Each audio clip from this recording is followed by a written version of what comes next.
Oke, baik. Assalamualaikum warahmatullahi wabarakatuh. Perkenalkan, nama saya Laude Kermansyah dengan NIM 22650033. Di sini saya akan menjelaskan sedikit tentang kasus pengguna teknik pemecahan masalah dalam AI. Oke, pada kasus yang pertama di sini terdapat tiga kasus. Oke, pada kasus yang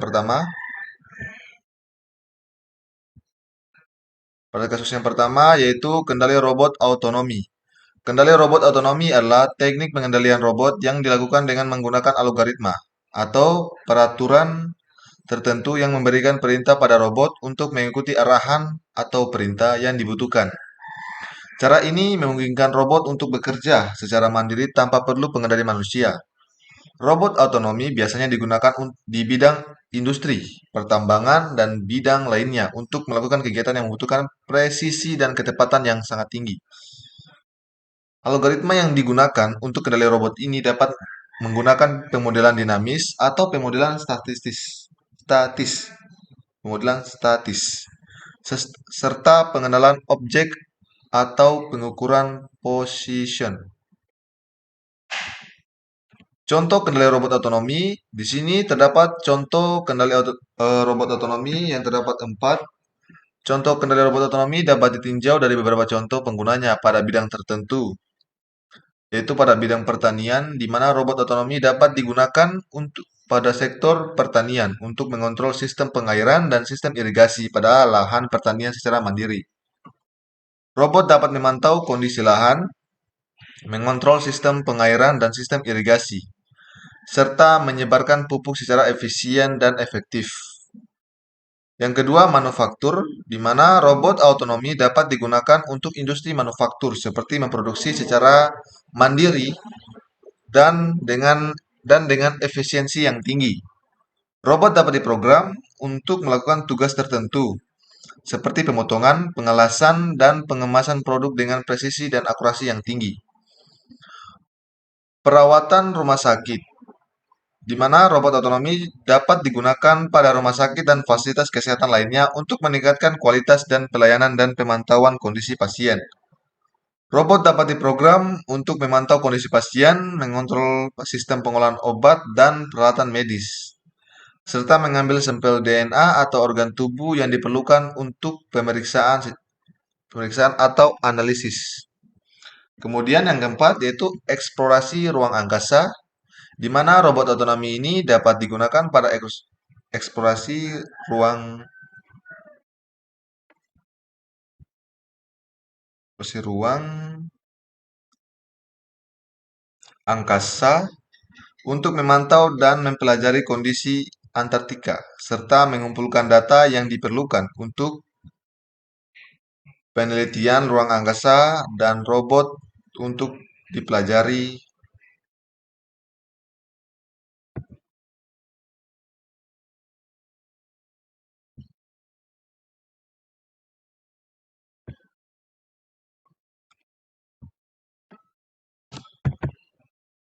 Kemudian sistem rekomendasi. Sistem rekomendasi adalah sistem yang dirancang untuk memberikan rekomendasi kepada pengguna atau konsumen berdasarkan data yang ada pada sistem. Rekomendasi yang diberikan dapat berupa produk, layanan, atau informasi yang berkaitan dengan minat atau kebutuhan pengguna. Sistem rekomendasi dapat digunakan di bidang-bidang seperti retail, pariwisata, dan jasa keuangan yang ingin meningkatkan kualitas pelayanan mereka serta membantu pengguna dalam membuat keputusan belanja atau investasi.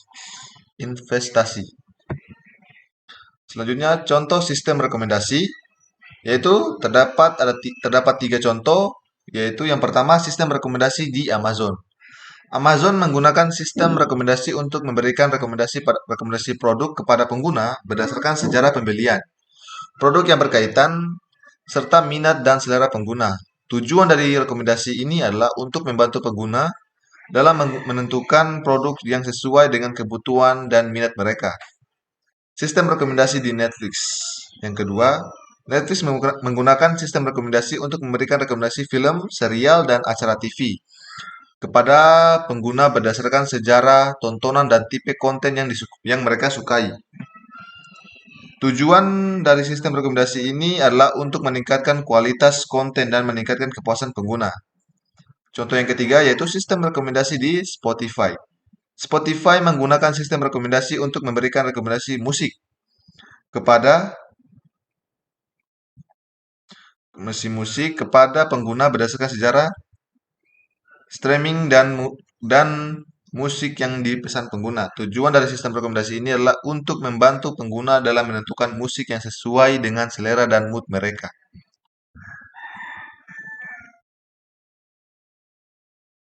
Oke, selanjutnya Chatbot pelayanan pelanggan. Chatbot pelayanan pelanggan adalah suatu teknologi yang menggunakan algoritma pemrosesan bahasa alami (NLP) untuk menjawab pertanyaan dan permintaan pelanggan secara otomatis melalui platform percakapan seperti WhatsApp, Messenger, dan situs web perusahaan. Chatbot pelayanan pelanggan dapat digunakan untuk memberikan asistens, menjawab pertanyaan, mengatasi keluhan, dan memberikan solusi terhadap masalah yang dihadapi pelanggan.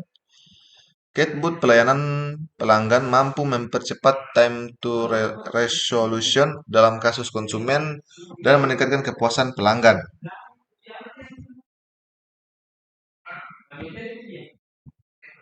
Selanjutnya, contoh chatbot. Salah satu contoh chatbot consumer service yang diketahui khalayak ramai adalah chatbot Veronica yang digunakan oleh Telkomsel yang dapat dihubungi selama 24 jam. Itu pada gambar di samping di situ ada teks dan dari Telkomsel yang bisa kalian lihat saat kamu butuh bantuan, Veronica bisa diandalkan. Hubungi Veronica 24 jam. Itulah mungkin salah satu contoh chatbot yang digunakan pada suatu perusahaan, yaitu perusahaan Telkomsel sendiri yang berjalan selama 24 jam. Oke, mungkin itu saja yang bisa saya sampaikan pada eh, tugas kali ini. Bila ada kesalahan, mohon dimaafkan. Wabillahi taufik walidayah. Wassalamualaikum warahmatullahi wabarakatuh. Terima kasih banyak.